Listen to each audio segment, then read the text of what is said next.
Are you interviewing right now? Are you job searching? Or are you already in leadership or management role and realizing something feels off? Here's the hard truth no one is telling you. Companies are no longer hiring or promoting leaders based on technical or operational skills alone. That used to work. It doesn't anymore. You can be the smartest person in the room. You can know the systems, the metrics, and the process inside and out, and still lose the role, still get passed over, still struggle to lead people without burnout. Because today's companies value how you lead people under pressure, not how well you execute tasks. They're looking for leaders who can hold authority without micromanaging, enforce accountability without creating resistance, and communicate effectively, having expectations so clearly there's no confusion.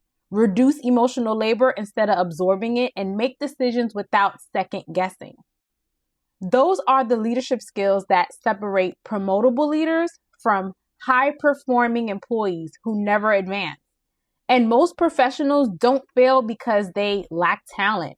They fail because no one ever taught them leadership discipline. I've seen it over and over again. Capable people promoted for performance, then overwhelmed by people management they were never trained for. They wait, they hope it fixes itself, and then they try to lead harder instead of smarter. And by the time morale drops, trust erodes, or interviews stop converting, the damage is already done. Waiting to master your leadership skills isn't just a delay. It's a risk that you could quietly cost your career growth. And most leaders don't want to hear that. I'm a recruiter. I conduct interviews every single week, hundreds of them. And here's what still shocks me. Most people applying for leadership and management roles do not understand leadership.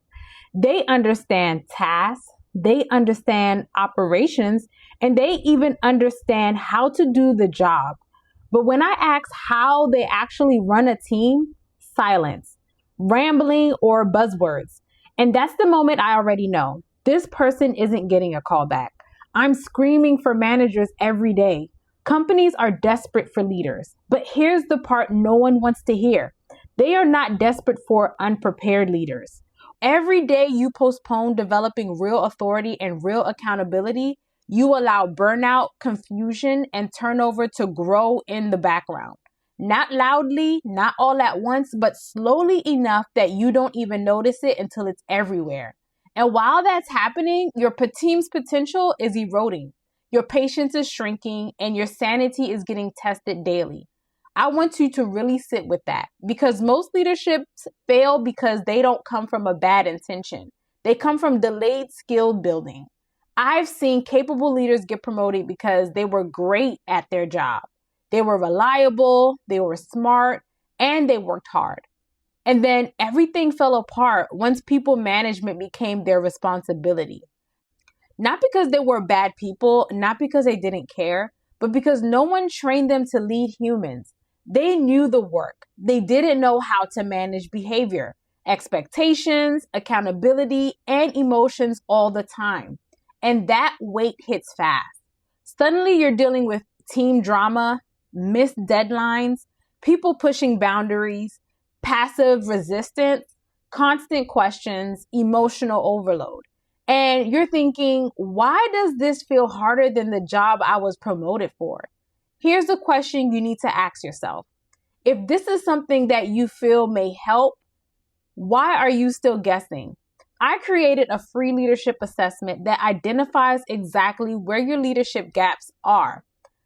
It goes over communication breakdowns, accountability issues, authority leaks, emotional overload, decision fatigue. This is not a personality test. It's a diagnostic.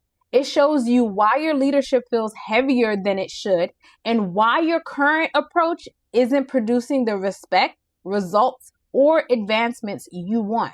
Once you see your gaps, the Discipline Leader course is the system that fills them. It gives you a clear framework to lead with authority, clarity, and consistency. This is without burnout, people pleasing, or over explaining yourself. Start with the assessment, get the clarity most leaders never do, then fix the right problems instead of working harder at the wrong ones. The links are in the description.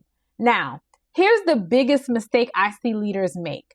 They wait to build leadership discipline until things get already urgent. Leadership mastery is not a bonus skill. It's not optional. It is not something you earn later. It is something your career is the foundation of. When your leadership foundation is weak, everything on top of it is unstable. But when you lead with clarity, discipline, and consistent accountability, something shifts. You stop absorbing everyone's emotions. You stop second guessing every decision. You stop feeling guilty for holding standards. You reduce emotional labor because expectations are clear. They wait to build leadership discipline until things are already urgent, until morale is already low, until performance is already slipping, until they're already exhausted. That's backwards. Leadership discipline is not something you add when things go wrong. It's something you build before things go wrong. Let me give you a real example. A client of mine I worked with knew her leadership needed work. She felt it. She saw small warning signs, but she told herself, I'll focus on that later. Things aren't that bad yet. I'll fix it once we stabilize. Then her team's performance dropped. Deadlines were missed, standards slipped, trust weakened, and now she had to rebuild everything under pressure. By the time she started sharpening her leadership, the damage was already done. Rebuilding trust took months longer. Enforcing accountability felt heavier. And instead of being seen as a strong leader, she was seen as someone reacting. That delay cost her promotion opportunities, not because she wasn't capable, but because leadership growth came too late. That's the lesson most leaders learn the hard way. Leadership mastery is not a bonus skill. It is not optional. It is not something you earn later. It is your career's foundation. When your leadership foundation is weak, everything on top of it is unstable. But when you lead with clarity, discipline, and consistent accountability, something shifts. You stop absorbing everyone else's emotions. You stop second guessing every decision. You stop feeling guilty for holding standards. You reduce emotional labor because expectations are clear. You reduce burnout because you're not constantly putting out fires. You claim your authority without being aggressive, apologetic, or exhausted. And that's what real leadership looks like. Not loud, not controlling, and not motivational. Structured, consistent, and grounded. Most leaders don't struggle because they lack empathy. They struggle because they lack systems for accountability. They don't need to care more. They don't need to lead better. So I want to ask you something honestly. What is the real cost of waiting to master your leadership skills?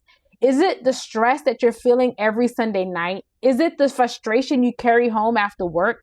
Is it watching your team underperform while you take the blame? Or is it the quiet realization that you're capable of more, but your leadership isn't keeping up? Because waiting feels safe. Because waiting is expensive. And the longer you wait, the harder it becomes to fix. If you're ready to stop delaying your leadership growth, if you're ready to build real authority, real discipline, and real accountability, then what are you waiting for? Start here. Not when things fall apart, not when morale tanks, and not when burnout takes over. Now. Because your leadership isn't something you will fix later. It's something that you build before it costs you everything.